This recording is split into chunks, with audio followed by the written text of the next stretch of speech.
अस्सलामु अलैकुम नाज़रीन इकराम, खैर मकदम है आपका हमारे चैनल आओ दीन पर चलें। और आज हम सुनेंगे एक ईमान अफरोज़ वाक़या। हज़रत अल्लामा हाफिज़ नैसापुरी रहमतुल्लाहि ताला अलैह ने मशहूर सहाबी हज़रत अबू अय्यूब अंसारी रज़ियल्लाहु ताला अन्हु का एक वाक़या बयान किया है। फरमाते हैं कि हुजूर सल्लल्लाहु ताला अलैहि वसल्लम से एक हदीस उन्होंने सुनी और इत्तेफाक की बात यह है कि उस हदीस के सुनने वालों में मशहूर सहाबी हज़रत उक़बा इब्न आमिर रज़ियल्लाहु ताला अन्हु भी थे। हुजूर के विसाल फरमाने के बाद जब मिस्र व शाम और रोम व ईरान पर इस्लामी झंडा लहराने लगा तो बहुत से सहाबा हिजाज से दूसरे मुल्कों में चले गए।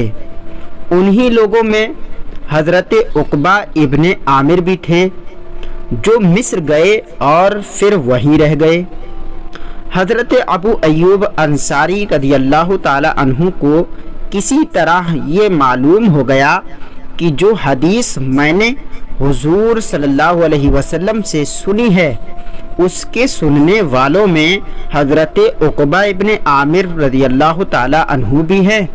तो सिर्फ इस बात का जज्बा उन्हें मदीना शरीफ से मिस्र ले गया कि हज़रत उक़बा इब्न आमिर रज़ियल्लाहु ताला अन्हु से इस बात को पूछने के बाद यह कह सके कि इस हदीस के रिवायत करने वाले दो हैं, एक मैं हूँ और दूसरे उक़बा इब्न आमिर रज़ियल्लाहु ताला अन्हु हैं।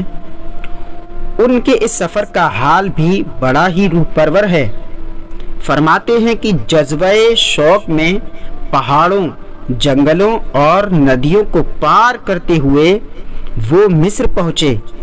बुढ़ापे की उम्र, कठिन रास्ता, लेकिन शौक में न बुढ़ापे का असर मालूम हुआ और न रास्ते की कठिनाइयाँ रुकावट बनी। दिन रात चलते रहे। महीनों का रास्ता तय करके जब मिस्र पहुँचे तो सीधे मिस्र के गवर्नर हज़रत मुस्लिमा इब्न मुखल्लद अंसारी की कोठी पर उतरे। गवर्नर ने पूछा, अबू अय्यूब आपका आना किस लिए हुआ? आपने फरमाया, हुजूर सल्लल्लाहु ताला अलैहि वसल्लम से मैंने एक हदीस सुनी है और इत्तिफाक की बात यह है कि उस हदीस के सुनने वालों में मेरे और उक़बा इब्न आमिर रज़ियल्लाहु ताला अन्हु के अलावा अब कोई इस दुनिया में बाकी नहीं रहा। लिहाजा मेरे साथ एक ऐसा आदमी लगा दो जो मुझे उनके घर तक पहुंचा दे। मतलब ये है कि मैं तुम्हारे पास इसलिए नहीं आया हूँ कि तुमसे मिलूं, बल्कि सिर्फ इसलिए आया हूँ कि तुम हज़रत उक़बा इब्न आमिर के घर तक पहुँचाने का बंदोबस्त कर दो। एक इश्क वाले की ज़रा शान बेनियाजी अनीहा तो देखिए कि गवर्नर के दरवाजे पर गए हैं मगर एक शब्द भी उसके बारे में नहीं कहते।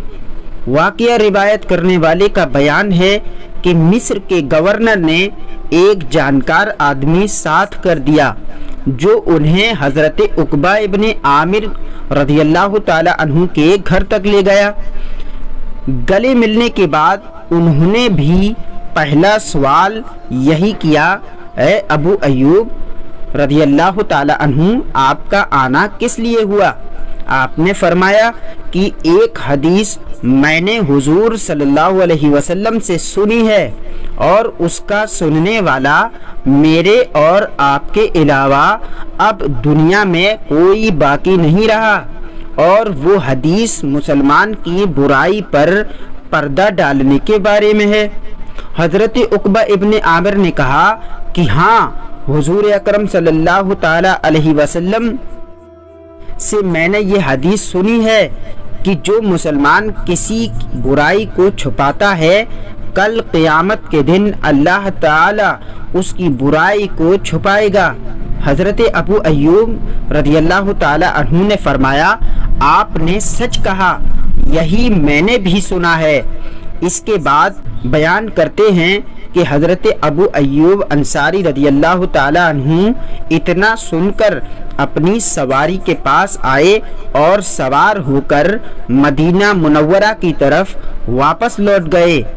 گویا مانو مصر کا لمبا سفر کا مطلب اس کے سوا کچھ اور نہیں تھا کہ اپنے کان سے سنی ہوئی بات دوسرے کی زبانی سننے، محبوب کی بات کے سننے کا یہی وہ جذبہ تھا جس نے مذہب اسلام کو مذہب عشق بنا دیا۔ حضرت علامہ حافظ نیشاپوری رحمۃ اللہ تعالی علیہ اس واقعہ کے آخر میں لکھتے ہیں کہ یہ حضرت ابو ایوب انصاری ہیں جو حضور صلی اللہ تعالی علیہ وسلم کے ساتھ بہت زیادہ رہنے والے اور بہت زیادہ حدیث روایت کرنے والے ہیں۔